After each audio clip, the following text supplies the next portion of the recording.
एक बार एक छोटी सी बच्ची हाथ में मिट्टी की गुल्लक लेकर के भागती हुई एक दवाइयों की दुकान पर गई। वो काफी देर तक वहां पर खड़ी रही, लेकिन दुकानदार का ध्यान उसकी तरफ नहीं गया क्योंकि और भी बहुत सारे लोग खड़े हुए थे। उसने दुकानदार को कई बार बुलाया, लेकिन वहां पर भीड़ इतनी थी कि दुकानदार का ध्यान उसकी तरफ गया ही नहीं। और फिर उस बच्ची को थोड़ा सा गुस्सा आया तो उसने अपनी मिट्टी की गुल्लक लेकर के वहीं काउंटर पर जोर से रख दी, जिसके बाद में जो दुकानदार था और जितने भी लोग खड़े थे वो सब उस बच्ची की तरफ देखने लग गए। और फिर उस दुकानदार ने उस बच्ची से पूछा, बेटे आपको क्या चाहिए?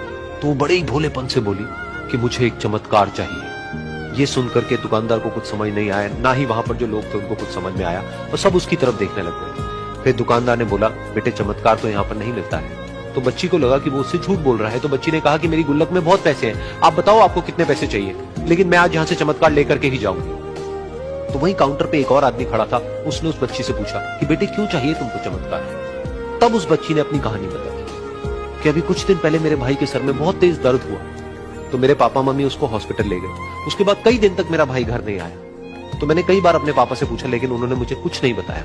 उन्होंने बार बार यही कहा कि वो आ जाएगा, वो कल आ जाएगा, वो कल आ जाएगा, लेकिन वो आ ही नहीं रहा था। तो मैंने देखा कि मम्मी रो रही है।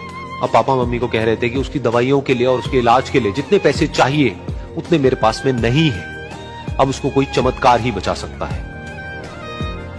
तब मुझे लगा कि अगर मेरे पापा के पास में इतने पैसे नहीं भी हैं तो क्या हुआ, मेरे पास में तो है। तो मैंने जितने भी पैसे जोड़ रखे हैं वो सारे लेकर के मैं इस दवाई की दुकान पर आया। फिर उस आदमी ने उस बच्ची से पूछा, कितने पैसे हैं तुम्हारे पास में?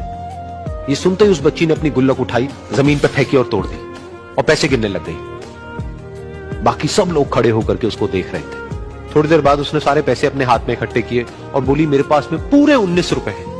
वो जो आदमी वहां पर खड़ा था वो थोड़ा सा मुस्कुराया और बोला कि अरे तुम्हारे पास में तो पूरे पैसे हैं, इतने का ही तो आता है चमत्कार। ये सुनकर के वो बच्ची बहुत खुश हो गई और बोली कि चलो मैं आपको अपने पापा से मिलवाती हूँ। बाद में पता लगा कि वो आदमी कोई आम आदमी नहीं था, बल्कि एक बहुत बड़ा न्यूरो सर्जन था, और उसने सिर्फ 19 रुपए में उसके भाई की सर्जरी करी, और कुछ ही दिन बाद वो ठीक होकर के घर वापस आ गया। फिर कुछ दिन बाद वो बच्ची, उसका भाई, उसके पापा, उसकी मम्मी चारों एक साथ बैठे हुए थे और बात कर रहे थे। तो उसकी मम्मी ने उसके पापा से पूछा कि अब तो बता दो ये चमत्कार आपने किया कैसे?